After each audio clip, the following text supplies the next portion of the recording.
இன்றைக்கி மேனகா சுமித்ரா சேனலில் வெள்ளை கொண்டை கடலை குருமா எப்படி பண்ணுறதுன்னு பார்க்கலாம். அதுக்கு தேவையான பொருள்கள் என்னென்னு பார்க்கலாம். பெரிய வெங்காயம் 2, பெரிய சைஸ் தக்காளி 2, பச்சை மிளகாய் 1, கொஞ்சமாக புதினா, கொத்தமல்லி, கருவேப்பிலை எல்லாத்தையும் கட் பண்ணி வச்சிடலாம். எண்ணெய் தேவையான அளவு. இஞ்சி பூண்டு அரைச்சி வச்சுருக்குறோம், அது 1 டேபிள் ஸ்பூன். இப்போ கொண்டை கடலை குருமா பண்ணுறதுக்காண்டி மசாலா அரைச்சிடலாம். அதுக்கு தேவையான பொருள்கள் என்னென்னு பார்க்கலாம்.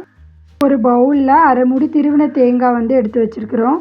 1 டேபிள் ஸ்பூன் சின்ன சீரகம், 1/2 டேபிள் ஸ்பூன் பெருஞ்சீரகம், 2 டேபிள் ஸ்பூன் பொரிகடலை, 1/2 டீஸ்பூன் மஞ்சள் தூள், 1/2 டீஸ்பூன் கசகசா சேர்த்துக்கலாம். இது எல்லாத்தையும் மிக்ஸி ஜாரில் மாற்றி தண்ணி ஊற்றி மையாக அரைச்சி எடுத்து வச்சிடலாம். குக்கரில் 2 டேபிள் ஸ்பூன் கடலெண்ணெய் விட்டுருங்க.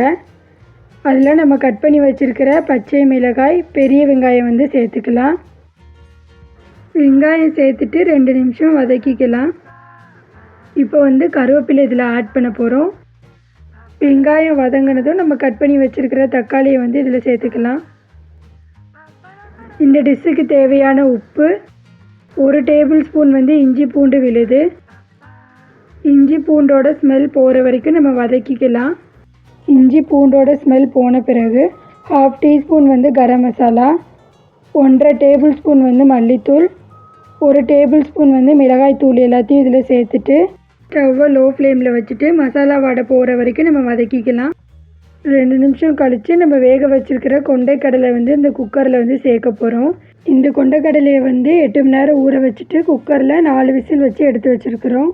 கொண்டைக்கடலை வேக வச்ச தண்ணியை இந்த குக்கரில் 1/2 டம்ளர் சேர்த்துக்கலாம். அதுக்கப்புறம் நம்ம அரைச்சி வச்சுருக்கிற மசாலாவை இதில் சேர்க்க போகிறோம். கொஞ்சமாக தண்ணி விட்டு மசாலா கொதித்து வந்ததும் நம்ம கட் பண்ணி வச்சுருக்கிற புதினா, கொத்தமல்லியை இதில் சேர்த்துக்கலாம். எல்லாத்தையும் மிக்ஸ் பண்ணி விட்டு குக்கரில் ஒரு 3 விசில் வச்சு இறக்குனிங்கன்னா டேஸ்ட்டான வெள்ளை கொண்டை கடலை குருமா ரெடி ஆயிடுச்சு. இது சப்பாத்தி, பூரி கூட வச்சு சாப்பிட்டிங்கன்னா ரொம்ப டேஸ்ட்டாக இருக்கும். இது ஒரு ஈஸியான ரெசிபி. இது மாதிரி நிறைய வீடியோஸ் வேணும்னா மறக்காமல் மேனகா சுமித்ரா சேனலை சப்ஸ்கிரைப் பண்ணிக்கோங்க. தேங்க்யூ.